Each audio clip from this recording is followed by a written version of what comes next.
right, guys, I was just with Jon Jones. Did you guys watch the PFL? PFL versus Bellator MMA. Okay, I'm setting the stage. We're out here in Saudi Arabia. First ever MMA event in Saudi Arabia. First time two meaningful organizations went head to head. Dual meat style, right? For any of you wrestling fans out there. Determine a heavyweight champion, which, by the way, is going to identify the number one contender for Francis Ngannou. I mean, how much respect does Francis have to have that the champion, two organizations came together, two champions, the PFL champion and the Bellator champion fought each other? That's big news, right? Sure it is. Yeah, it was enough to get a main event on pay-per-view in Saudi Arabia. You bet your ass that's big news. Becomes a number one contender. I mean, think about it from that perspective. And Francis isn't the champion. It's the other guy bringing the belt. That is how revered Francis is. I just want you to think about that for a minute, because it's never been done before. It was very interesting. Now, Jon Jones was at the event.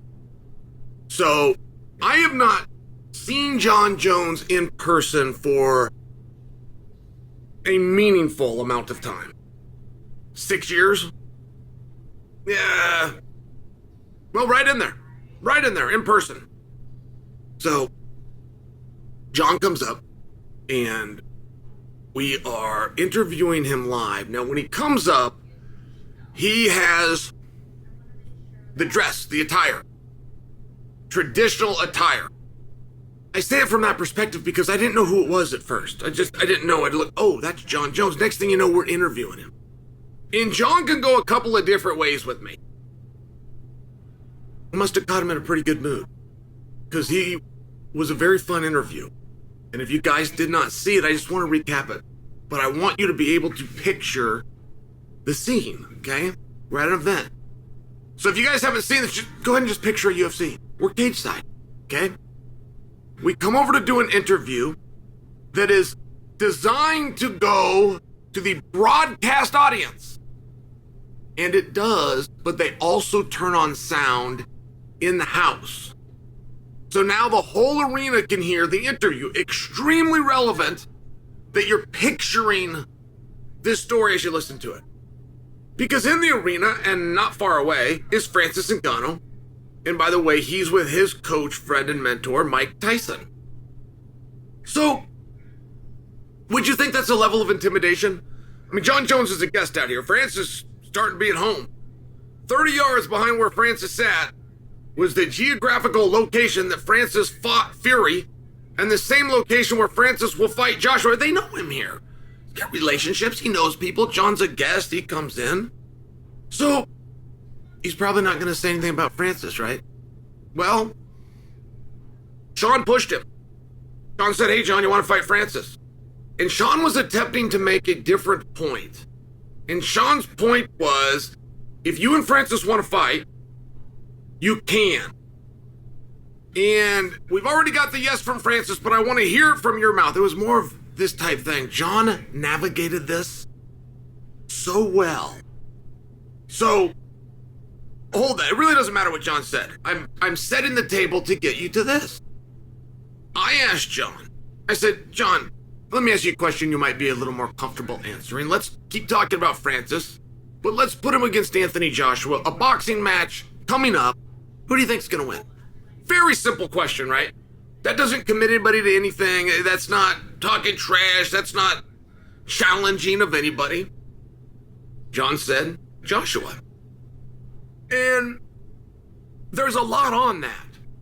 Right? The fact that Jon answered the question honestly, that is honestly who we thought was going to win the fight. Now, it would have been polite to say, I'd never count Francis out. It would have been polite to say, oh man, I'm rolling with Francis. It would have been polite to say, you know, whether I want to compete with Francis or not, he's my MMA brethren. But it wouldn't have been truthful.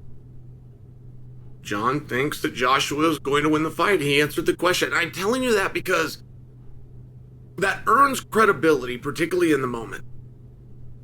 Because another question that he was asked is, would he fight Aspinall? Would he fight Francis? Does he plan to fight Stipe? And he said yes to all of them.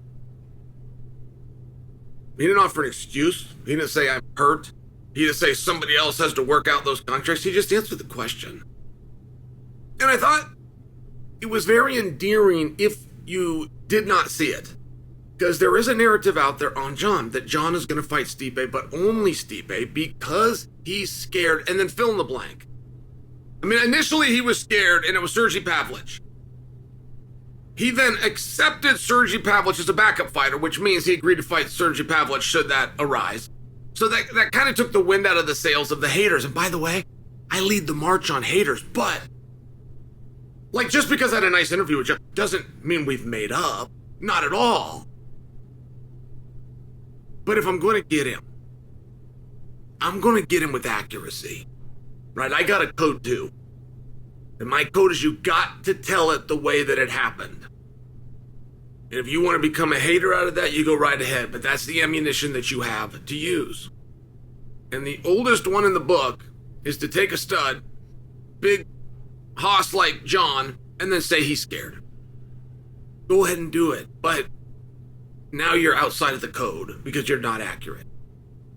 Jon Jones is not scared. And Jon Jones has not turned down anybody because he's scared. As a matter of fact, to this day, he hasn't turned down anybody at all.